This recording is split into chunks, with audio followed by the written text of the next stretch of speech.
Hello and welcome to Farm Journal Live. I'm editor Clinton Griffiths, where we're here in northern Indiana. We've been getting quite a bit of rain. Sorry for the little bit of delay here in getting started. The rain has just been coming down. Part of this area expected to get up to 3 inches of rain here over the next couple of days.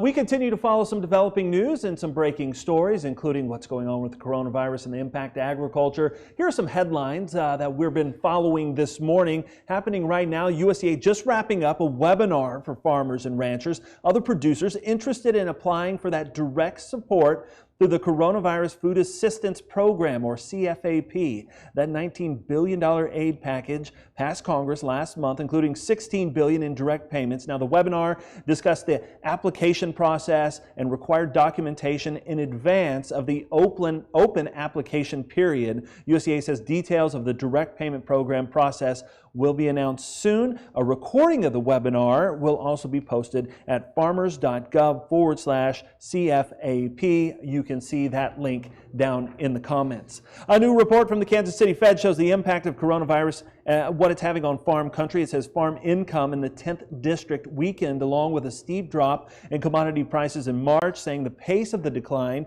in income was noticeably faster in the first quarter than the previous quarter. Prices dropping about 15% since January. About 60% of respondents indicate that farm income was lower than the same time a year ago. The outlook more pessimistic in every state except Colorado, Wyoming, and New Mexico, with nearly 3/4 of all banks indicating they expect farm income to be less than last year.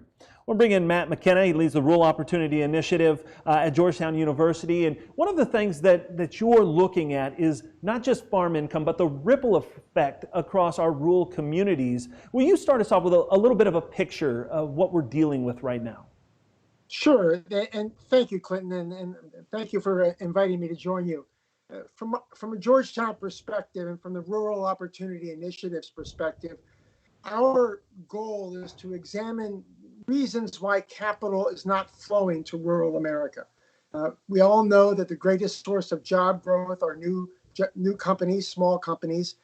And as we've done the statistics over this last many years, the coast, the East Coast, the West Coast, seem to have a disproportionate attraction to venture capital as opposed to the middle of the country, into rural America. At Georgetown, we've been looking for ways to examine that phenomenon and try to balance out the way venture capital flows and how to direct more money to these new small businesses. You know, we're talking about small businesses. Of course, those are the lifeblood of many of these rural communities. You know, if you can create more business, you can create more opportunity, you can bring more folks to that community and help grow it a little bit, add to the tax base and all of the amenities that go with it. But it does seem to be a hard problem to solve. Are there any indications or indicators of what helps bring that type of money to a community? Sure, and it's awareness building. There's no lack of money on the sidelines waiting to invest. You simply need to create an awareness of those opportunities. A few years ago, I was at the Department of Agriculture, and one of the Secretary Vilsack's initiatives was to form a new group of investment companies. He called them the Rural Business Investment Companies, RBICs, as a way of sponsoring new money coming into rural America. And the RBICs have raised over $600 million of money from traditional investors. The RBICs will then forward that investment into these smaller companies. And these small companies are not necessarily traditional businesses. They're the technology businesses, they're the R&D businesses that you sometimes see on the coast. You don't see very often in Indiana and Iowa, but the people are there to find these businesses, develop these businesses, expand the businesses. The impediment is the lack of capital. And that's one of the success stories, I think, recently has been to find additional vehicles like the RBIC movement to fund this incremental capital to these small businesses. It's a great source of job growth. A great source of job growth, obviously. What do you think is possible if we can start to move the needle here? Do you think there's real opportunity to start? You know, we've been talking about this coronavirus pandemic Obviously, there have been a lot of challenges in the big, kind of our big metropolitan areas with people trying to social distance and all of that. We've seen some talk of people being interested in moving to a little more socially distant area of the country, which would lend itself to rural America. But what do you think is possible given all of the scenarios that we have going on right now? I think there's a world of opportunity out there. There's a lot of proposals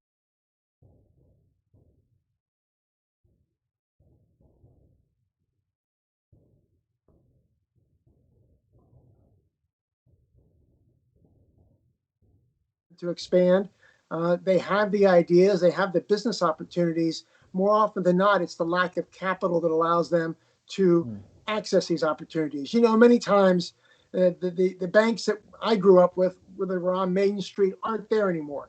And a lot of times the traditional source of venture capital investment isn't there anymore. They've gone to bigger cities. We need to find excuses to have those bankers look back on rural America and look back to those investment opportunities that are, in my premises, there's more than present there, and very, very popular, very, very good deals, and a great source of job growth. You talked about some of the, when you were there at USDA, some of the initiatives put forth. Do you think we can do more on that front to help foster some of this growth? We think, we absolutely think so. There's a program that the Small Business Administration has, which enables this SBICs, which is sort of a sister to the rural business investment companies, but permits the SBICs to borrow money from the federal government. There's a proposal that would allow the RBICs to also borrow money from the federal government. It would not be a giveaway. It's a loan that has to be paid back. But that would be a good investment for the federal government, because the RBICs then, in turn, can advance that money as investments to these small businesses. And the RBICs serve as a conduit, a vehicle to fund those dollars to the worthy businesses. We talk a lot about the tech industry and that being kind of the forefront of the future. How important is infrastructure, rural broadband, all of those things that we need to get and make sure that we have connected out in rural America? Do we need to get that done first, or is this something where we can get started now? I think we can do it at the same time. I Okay. mean, obviously, the platform of broadband is essential for any business, no matter where you're located. But still, there's plenty of opportunity today to have the businesses start to expand as those other infrastructure type investments come down the pike. I can give you examples of, let me think of a good example recently that I looked at and a company was investing in a technology platform that would allow the farmer to record the data, what is being planted, where it is being planted, and when it's being planted, as she or he drives a tractor across the fields. That data flows directly to USDA. That data will flow directly to a bank or to an insurance company. That technology is tremendously impactful. They just need the capital to expand that platform so they can continue to offer that business, that tool to other farmers in the area. So there's a lot of productivity that's just waiting to be developed.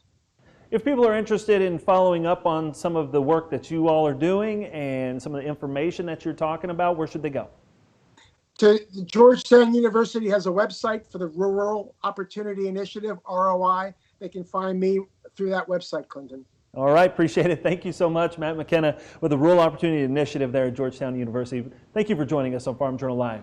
Thank you very much. Yeah, absolutely. A couple other headlines that we're looking at today. In fact, we've got some great content up on agweb.com right now. A couple worth the time to read. You might be in a better financial position than you think. That story breaking down the payment potential of crop insurance, farm safety net programs like PLC and ARC, and even with low prices, you might be doing better than you think. It's a great story. And we've also got a story about handling farm stress and some advice on not handling it alone. That is a great topic right now, given all of the issues going around with prices and planting and everything else that we're dealing with. And there's also a story from our America's Conservation Ag Movement Initiative discussing sustainability and that it doesn't happen overnight. Another great story. If you'd like to go over to agweb.com and take a read, please feel free to do that. Of course, if you would like the latest on what's happening with the coronavirus, you can go to agweb.com/coronavirus for our very latest in coverage, or as I mentioned, just go over to agweb.com. Thank you for joining us on Farm Journal Live. I'm Clinton Griffiths. Have a great afternoon. This season, rather than madness, opening days, or taking a break, the world is frozen, silenced by quarantines, isolated by distance, and edging on panic.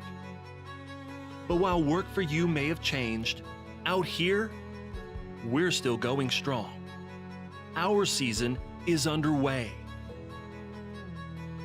The crops will get planted, the livestock will be fed, and your food will continue to be grown, just like it's been for generations. There's plenty to worry about.